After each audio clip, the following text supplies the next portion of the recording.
नमस्कार, आदाब, सत श्री अकाल। आप देख रहे हैं अपना study YouTube channel study with लक्ष्य एकेडमी। और आज के इस वीडियो में हम मगध के परवर्ती गुप्त शासकों से संबंधित महत्वपूर्ण प्रश्नों को देखेंगे और इसके बाद पाल वंश के महत्वपूर्ण प्रश्नों को भी देखेंगे। तो चलिए शुरू करते हैं और लेते हैं आज का पहला प्रश्न। मगध के परवर्ती गुप्त वंश का संस्थापक था, तो ये था कृष्णगुप्त, जिसका शासनकाल 510 से 525 ईस्वी तक रहा था। मगध के किस परवर्ती गुप्त शासक ने मौखरी शासक को पराजित किया था? तो यह था कुमारगुप्त थर्ड। मौखरी शासक ने किसे परास्त कर मगध के अधिकांश भाग को जीत लिया था? तो यह था दामोदर गुप्त। मौखरी शासक ने दामोदर गुप्त को पराजित किया था और मगध के अधिकांश क्षेत्रों को जीत लिया था। हर्षवर्धन ने किसे मगध के क्षेत्र में अपना प्रतिनिधि बनाया था? तो यह था माधव गुप्त, यानी ऑप्शन डी सही हो जाएगा। लेते हैं अगला प्रश्न। हर्षवर्धन की मृत्यु उपरांत बिहार के कुछ क्षेत्रों में कुछ समय के लिए तिब्बत की संप्रभुता स्थापित हो गई थी, जिसका अंत किसने किया था? यह अंत किया था आदित्य सेन ने। बिहार के किसी स्थानीय शासक अर्जुन ने चीनी यात्रियों को क्षति पहुंचाई थी। इसी के प्रतिशोध में तिब्बत और नेपाल की सेनाओं ने बिहार पर आक्रमण कर लिया था और इसी संप्रभुता का अंत किया था आदित्य सेन ने। मगध के किस परवर्ती गुप्त शासक ने अश्वमेध यज्ञ का आयोजन किया था? तो यह भी था आदित्य सेन। मगध के परवर्ती गुप्त वंश का अंतिम शासक था, यह था जीवित गुप्त सेकंड। लेते हैं अगला प्रश्न। मगध के किस परवर्ती गुप्त शासक को असंख्य शत्रुओं का विजेता कहा गया है? यह था कृष्णगुप्त। और इसके आसपास विद्वानों का हमेशा डेरा लगा रहता था। मगध के परवर्ती गुप्त शासक और उसकी उपाधियों को सुमेलित कीजिए। यहाँ देखिए, यहाँ हर्षगुप्त ये हो जाएगा वीर योद्धा, कुमारगुप्त ये हो जाएगा राजाओं में सिरमौर, नहीं कुमारगुप्त राजाओं में सिरमौर नहीं होगा, फिर से करते हैं। हर्षगुप्त हो जाएगा वीर योद्धा और कुमारगुप्त हो जाएगा महाराजा धीराज और जीवित गुप्त हो जाएगा राजाओं में सिरमौर और आदित्य सेन हो जाएगा परम भट्टारक महाराजा धीराज। तो इस तरह हमारा सही आंसर हो जाएगा ऑप्शन सी। लेते हैं अगला प्रश्न। मगध के किस परवर्ती गुप्त सम्राट के बारे में कहा गया है कि उसने समुद्र तट और हिमालय के शत्रुओं को जीता था? तो यह था जीवित गुप्त। हर्षवर्धन की मृत्यु के बाद मगध के अंतर्गत एक विस्तृत साम्राज्य स्थापित करने वाला प्रथम शासक कौन था? तो यह था आदित्य सेन। मगध के किस परवर्ती गुप्त सम्राट के शासनकाल में चीनी राजदूत वांग विन से भारत की यात्रा किया था? यह था आदित्य सेन। आदित्य सेन बहुत प्रतापी राजा था और इसी ने राजसूय यज्ञ भी किया था। मगध के परवर्ती गुप्त शासकों का सही क्रम है, तो यहाँ सही क्रम हो जाएगा ऑप्शन बी। कृष्णगुप्त, हर्षगुप्त, जीवित गुप्त, कुमारगुप्त, दामोदर गुप्त, महासेन गुप्त, देवगुप्त, माधव गुप्त, आदित्य सेन। अगला प्रश्न देखते हैं। अब हम गुप्तोत्तर युग और बिहार से संबंधित महत्वपूर्ण प्रश्नों को देखेंगे। चीनी यात्री इत्सिंग बिहार का भ्रमण किया लगभग कब? 673 ईस्वी में। इत्सिंग ने लगभग 675 ईस्वी से लगातार 10 वर्षों तक नालंदा विश्वविद्यालय में अध्ययन भी किया था। हर्षवर्धन के समय में बिहार राज्य में कौन सा विश्वविद्यालय प्रसिद्ध था? तो यह था नालंदा। चीनी यात्री ह्वेनसांग ने किस विश्वविद्यालय में अध्ययन किया था?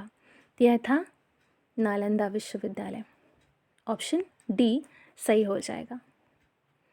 ह्वेनसांग ने पाटलिपुत्र की यात्रा किस वर्ष में की थी? पाटलिपुत्र की यात्रा इसने 635 में की थी।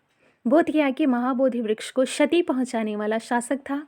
तो यह था शशांक, जो एक बहुत ही क्रूर और धर्मांध शासक था और यह बंगाल का शासक था। पाल वंश के संस्थापक थे। अब हम पालकालीन बिहार के महत्वपूर्ण प्रश्नों को देख रहे हैं। तो पाल वंश के संस्थापक थे गोपाल। इनका शासनकाल 750 से 770 ईस्वी तक रहा था। विक्रमशिला विश्वविद्यालय का संस्थापक था, तो यह था पाल वंश का धर्मपाल। ऑप्शन ए सही हो जाएगा। विक्रमशिला विश्वविद्यालय की स्थापना किस वंश के शासक ने किया था? तो पाल वंश के शासक धर्मपाल ने इसकी स्थापना की थी, इसलिए सही आंसर हो जाएगा ऑप्शन सी पाल वंश। अगला प्रश्न है, आधुनिक बिहार के किस जिले में विक्रमशिला विश्वविद्यालय स्थित है? तो यह स्थित है भागलपुर में। नालंदा महाविहार को आर्थिक अनुदान देने वाला शासक था? तो यह था हर्ष, धर्मपाल और देवपाल। इन सब ने नालंदा महाविहार को आर्थिक अनुदान दिए थे।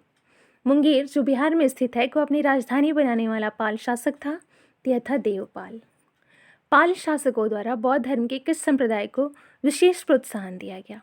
तो ये था महायान। जैसा कि आप जानते हैं कि बौद्ध धर्म दो भागों में बट गया और इसी का एक पार्ट था महायान और दूसरा था हीनयान। तो पाल शासकों ने महायान को समर्थन दिया था। लेते हैं अगला प्रश्न। प्रश्न है, किस शासक के काल में शैलेंद्र वंश के शासक ने नालंदा में एक बौद्ध मठ का स्थापना करवाया था? तो यह देवपाल के शासनकाल में, और इसने 5 गांव दान में दिए थे बौद्ध मठ की स्थापना के लिए। किसे? शैलेंद्र वंश के एक शासक को। नालंदा विश्वविद्यालय के खर्च के लिए किसने 200 गांवों को दान में दिया था? तो यह था धर्मपाल। तो धर्मपाल ने नालंदा विश्वविद्यालय के खर्च के लिए दिए थे, जबकि देवपाल ने शैलेंद्र वंश के शासक द्वारा बौद्ध मठ की स्थापना के लिए दिए थे। किस शासक ने उदंतपुरी यानी बिहार शरीफ में बौद्ध विहार की स्थापना करवाया था? तो यह था गोपाल। किस काल में कांसे की मूर्तियों के निर्माण की एक उन्नत शैली का विकास बिहार में हुआ था? तो यह पाल युग ही था, यानी ऑप्शन डी सही हो जाएगा। किस काल में कांसे की मूर्तियों के निर्माण की एक उन्नत शैली का विकास बिहार में हुआ था? प्रश्न रिपीट हो गया है, यह पाल युग ही था। बिहार में पाल युग में कांसे से निर्मित मूर्ति की एक उन्नत शैली का विकास हुआ। कांस्य मूर्तियों के निर्माण की शैली में निर्णायक देन किसकी थी? तो ये थे धीमन और विठपाल। अगला प्रश्न है, पालकालीन कांस्य मूर्ति कलाकार धीमन और विठपाल कहाँ के निवासी थे? तो ये निवासी थे नालंदा के ही, और धीमन का पुत्र ही था विठपाल। पालकालीन कांस्य प्रतिमाएं सांची में ढली हैं, इसका साक्ष्य कहाँ से मिलता है? तो ये मिलता है नालंदा और कुकरीहार गया से। पालकालीन मूर्ति कलाकार धीमन और विठपाल समकालीन थे धर्मपाल और देवपाल के। तो यहाँ सही आंसर हो जाएगा ऑप्शन डी। चित्रित पांडुलिपि अष्टसहस्रिक, प्रज्ञा परिमित और पंचरक्ष किस युग के हैं? तो ये सभी हैं पाल युग के हैं। अष्टसहस्रिक, प्रज्ञा परिमित और पंचरक्ष ये सभी क्या हैं? चित्रित पांडुलिपियाँ हैं, और इन सब का संबंध पाल युग से है। पालकालीन चित्रकला का भित्ति चित्र रूप कहाँ से प्राप्त हुआ है? तो यह प्राप्त हुआ है नालंदा से।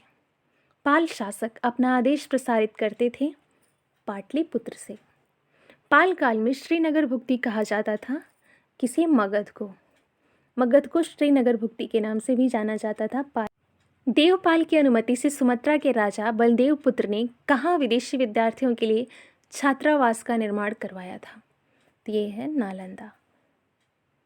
ये देवपाल की अनुमति से ही हुआ था, बलपुत्र देव ने इसका निर्माण करवाया था। अब आइए देखते हैं मिथिला के कर्नाट शासकों से संबंधित महत्वपूर्ण प्रश्नों को। जैसा कि इसके प्रश्न अक्सर परीक्षा में देखे जाते हैं, इसलिए ये भी एक महत्वपूर्ण सेक्शन है। मिथिला या तिरहुत के कर्नाट राज्य का उदय 1097 से 98 में किसके शासनकाल में हुआ था? तो ये हुआ था रामपाल के काल में। मिथिला या तिरहुत के कर्नाट राज्य का संस्थापक था?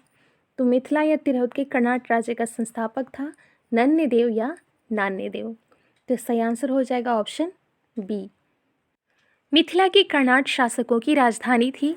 तो ये थी सिमरावगढ़। कर्नाट वंश का अंतिम शासक था? ये था हरि सिंह, एक प्रतापी शासक था, एक महान समाज सुधारक था। कर्नाट वंश का पूर्णतः अंत हुआ कब? 1378 ईस्वी तक। बिहार में किसके समय में पंजी प्रबंध का विकास हुआ था? तो ये कर्नाट शासकों के समय ही हुआ था, इसलिए ऑप्शन ए सही हो जाएगा। तिब्बती इतिहासकार धर्मस्वामी तिरहुत आया था कब? 1234 ईस्वी में। बख्तियार खिलजी के आक्रमण के समय कर्नाट राज्य पर किसका शासन था? तो यह था नरसिंह देव का। इसने बख्तियार खिलजी की मदद भी की थी। तुर्क सेनापति तुगरिल तुगन द्वारा मिथिला पर आक्रमण की चर्चा करने वाला विदेशी यात्री कौन है? तो यहाँ पे सही आंसर हो जाएगा धर्मस्वामिन भी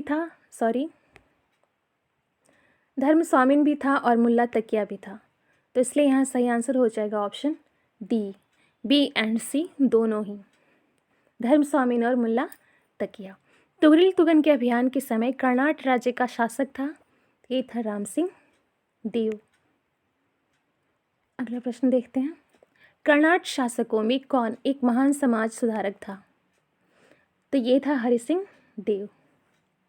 हालांकि इसे बाद में जाकर शरण लेनी पड़ी थी कहीं दूसरी जगह, लेकिन ये समाज सुधारक बहुत अच्छे स्तर का था। अगला प्रश्न है, पंजी प्रबंध मिथिला क्षेत्र में किसके शासनकाल में मुख्य रूप से विकसित हुआ? तो यह हुआ था हरि सिंह देव के शासनकाल में। और अगर युग पूछे तो यह पाल युग में हुआ था। शासनकाल हरि सिंह देव का था। तो आज की इस वीडियो में बस इतना ही। कल के अगले सीरीज में हम देखेंगे मध्यकालीन बिहार से संबंधित महत्वपूर्ण प्रश्नों को। तो आशा है आज की वीडियो आपको पसंद आई होगी। इसके प्रश्न आपके एग्जाम के लिए काफ़ी महत्वपूर्ण हैं। तो आज बस इतना ही। मिलते हैं फिर नेक्स्ट वीडियो में। नमस्कार, धन्यवाद। अगर वीडियो अच्छी लगी हो तो शेयर, सब्सक्राइब और लाइक ज़रूर कीजिएगा।